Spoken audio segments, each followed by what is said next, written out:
Pengertian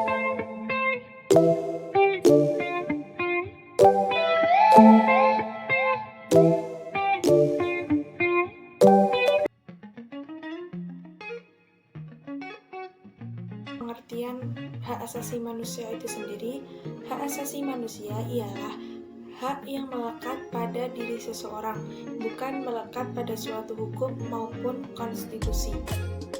Manusia diberikan hak untuk kebaikan hidupnya.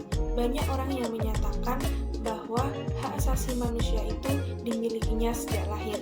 Namun, bahkan sebelum ia lahir pun dia sudah mempunyai hak, seperti hak yang melekat pada warisan ataupun orang meninggal. Orang meninggal pun mempunyai hak, yaitu hak untuk dimakamkan dan lain sebagainya.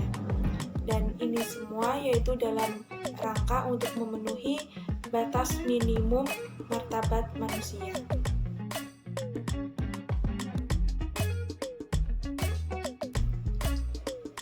Mispersepsi di masyarakat. Banyak orang yang beranggapan bahwa mereka sudah mempunyai hak asasi manusia, namun mereka menolak untuk memberlakukan hak asasi orang lain dikarenakan berbeda pendapat, berbeda pandangan politik, berbeda berpikir, atau perbedaan latar belakangnya. Dan kebanyakan orang berpikir bahwa hak asasi manusia itu harus tunduk pada kepentingan nasional. Tapi dari sejarah pun nasionalisme dan hak asasi itu dua hal yang berbeda. Hak asasi itu sudah ada sejak ia lahir. Sedangkan nasionalisme ini baru ditemukan pada 3-4 abad belakangan ini. Jadi kedua hal ini tidak bisa dibandingkan. Justru malah konsep nasionalisme ini upaya untuk terpenuhinya hak asasi manusia.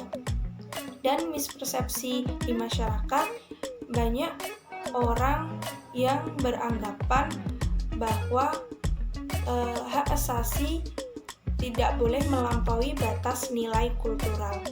Justru malah nilai kultural ini bagian dari hak asasi manusia, di mana nilai kultural ini adalah sesuatu yang melekat pada individual, bukan untuk merepresi hak asasi orang lain, di mana kebanyakan nilai kultural ini atau nilai agama merepresi hak asasi orang lain.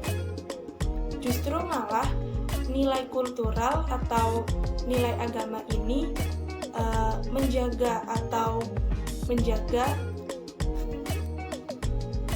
dan justru malah nilai agama atau nilai kultural ini melindungi hak asasi manusia.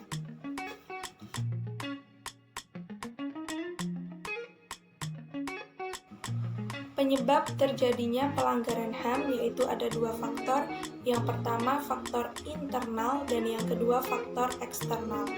Faktor internal ini disebabkan karena yang pertama, tidak seimbangnya pelaksanaan hak asasi dengan kewajiban asasi.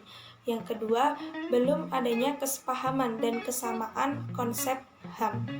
Sikap individualisme, rendahnya sikap toleransi. Dan faktor eksternal yaitu karena lemahnya dan tidak berfungsinya lembaga-lembaga penegak hukum, serta penyalahgunaan kekuasaan dan penyalahgunaan kemajuan teknologi.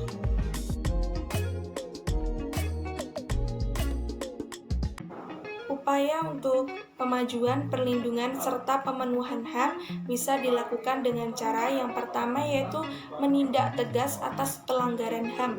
Yang kedua, meningkatkan sikap toleransi. Yang ketiga, memberikan pemahaman atau memberikan pendidikan di masyarakat mengenai hak asasi manusia, serta meningkatkan profesionalisme lembaga-lembaga keamanan.